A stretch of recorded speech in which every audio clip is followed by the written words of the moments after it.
So let's imagine that we have a vertical, uniformly, a vertical uniform density rod that can pivot about its top point there. So there's no friction there. It can rotate in a vertical plane like this. And an object comes in and collides. I don't know, it's some sticky stuff, comes in and collides with it. Let's say it's speed v naught and has mass m. And let's say that this object also has mass m and length d. And so there's a collision, and then we want to know, let's say the speed of this point just after the collision. Okay, so some energy will be lost in the collision. This is sort of the rotational version of an object of collisions that we've seen before between an object that was just sitting there and an object that came in. Now one of these two objects is an extended object.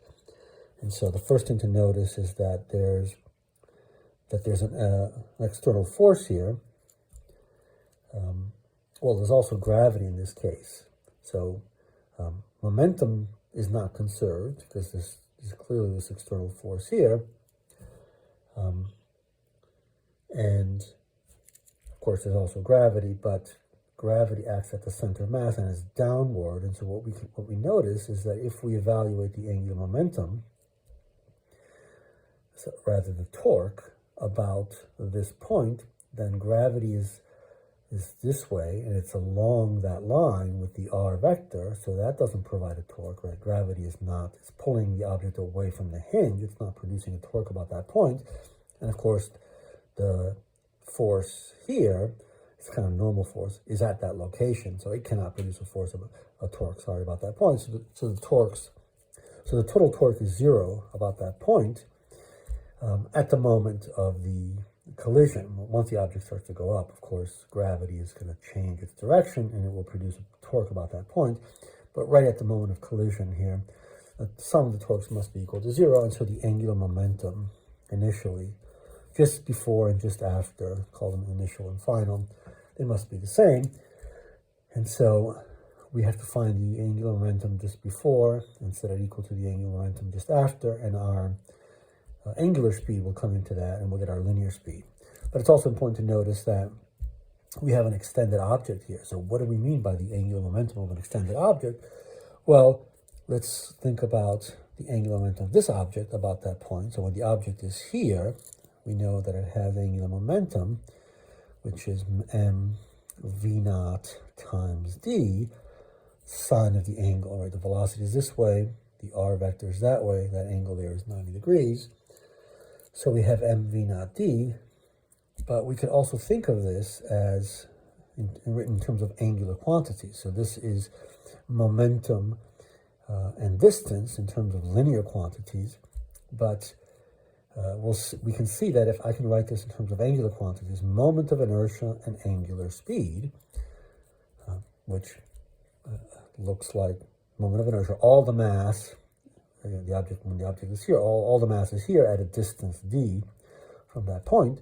So we have an m times a d squared, and then the angular speed is the linear speed, v naught, divided by the distance, d, and so we see that we get, in fact, md v naught for that. So, but for the extended object, we're going to write the angular momentum in terms of the moment of inertia. So we have initial angular momentum about the pivot equal to the final, and so we need to write this in terms of moment of inertia times angular speed, and the moment of inertia of this rod about this point, as we know, is md squared over 3, but there's an additional moment of inertia given by this object that's being attached, but all its mass is at this one location, as we've seen here, so it's just md squared, and then we have the unknown angular speed, and so